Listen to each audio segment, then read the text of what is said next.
السلام عليكم ورحمة الله وبركاته أحبابي الكرام. الحمد لله على السلامة بعد أجازة العيد. رجعنا لكم تاني وهنكمل فيديوهاتنا، واحنا دلوقتي في شهر 7 وشهر 8 وشهر 9 اللي جايين دولت شهور الصيف والأجازات، فلازم أديكم معلومات وفيديوهات أكتر للي حابب يتابع الأمر. تعالوا بينا نعرف هنصور إيه النهاردة وأعرفكم إيه اللي هنتكلم عنه النهاردة في فيديو النهاردة. اتفضلوا.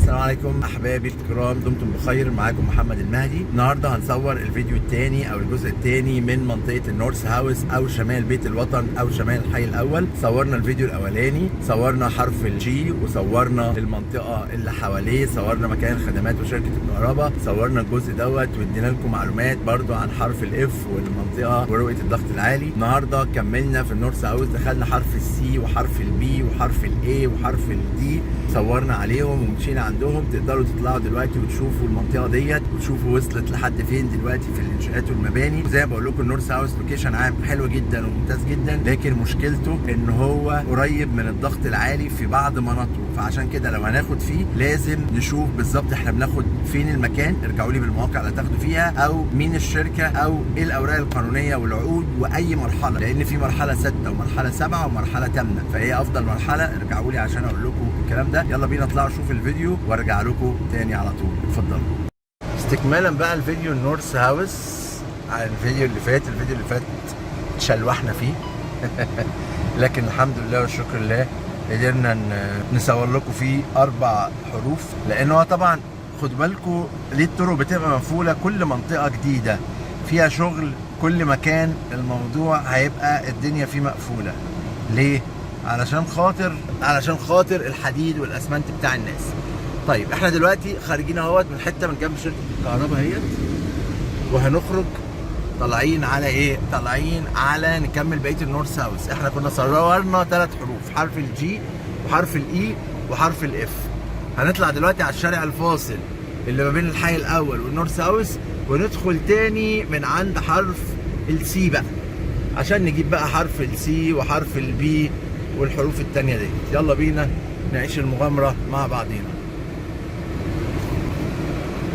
هندخل شمال، ده الحي الأول حرف الإيه، الحي الأول بيت الوطن حرف الإيه زي ما انتم شايفين. ومشينا احنا دلوقتي خلصنا شركة الكهرباء وهنبدأ حرف السي على شمالنا ومن ثم حرف البي. الدخلة دي شغالة؟ لا مش شغالة، في دخلة تانية تبقى شغالة. خلينا نشوف الفاصل اللي ما بين السي والبي. ده احنا قلنا الحي الأول وصورناه فيديو قبل كده، حرف الإيه ومكملين.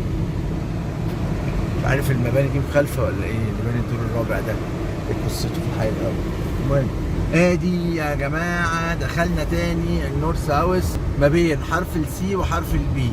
اللي على يميننا دلوقتي حرف البي واللي على شمالنا حرف السي. اوكي، وليكن مثلا نشوف رقم قطعه من القطعه اللي على شمالنا على طول، دي الناصيه هتبقى 1 سي. خلينا نشوف دي كده هتبقى 1 سي فعلا. مكتوب رقم 1، خلينا نشوف دي رقم 1.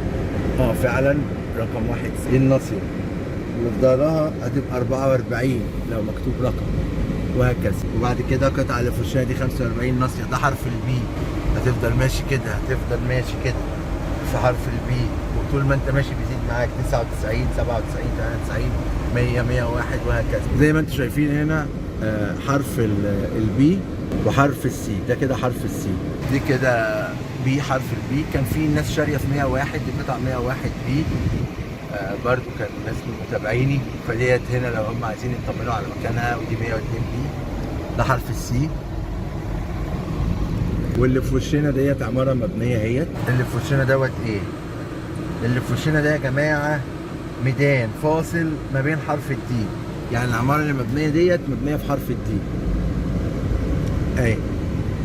هنكمل ونطلع.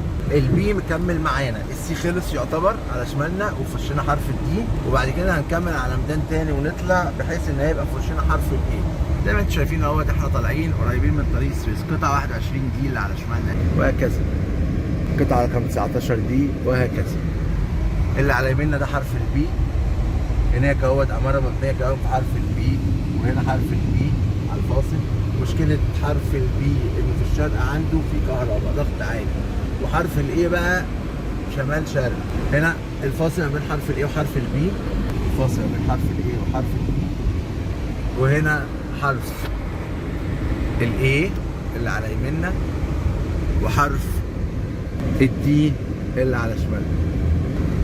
والله جميل. انا مشكلتي بس كل ما اقرب من الضغط العالي، يعني شايفين العماره ديت اللي بتبني طالعه دي في وش طريق السويس، منطقه الخدمات اللي بتخشها، لكن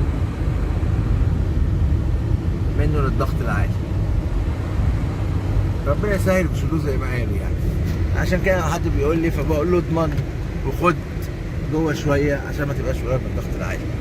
لكن ادينا دلوقتي قدام طريق السويس، وادي حرف الايه بيتبني فيه اهوت مشاريع والدنيا شغاله، وطلعنا لطريق السويس قدامنا في وشنا مباشره، وادي حرف الدي، وما شاء الله ما شاء الله الدنيا شغاله بشكل جميل جدا.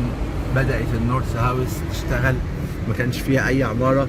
يعني انا اخر مره صورت كان في بعض هياكل بتطلع على هيكل او اتنين في كل النورث هاوس، دلوقتي مصورين اكتر من 15 او 20 عماره بداوا يتبنوا في النورث هاوس بالفعل. ربنا يوفق، واعتقد ان دي بدايه، ان اعتقد السنه الجايه او السنه اللي بعدها هنلاقي شغل كثيف جدا تم في منطقه النورث هاوس. بالتوفيق للجميع، وكل اللي حابب يشتري في اي منطقه في مناطق بيت الوطن يرجع لي عشان اقول له الموقع ده على الطبيعه، في فرق منسوب ولا لا، منخفض مرتفع، المكان ده قريب من الضغط العالي بعيد عن الضغط العالي، المكان ده كويس، جو اهيد، لا ما تشتريش، وهكذا. اراكم دائما على الف خير، وكان معكم محمد المهدي. السلام عليكم ورحمه الله وبركاته.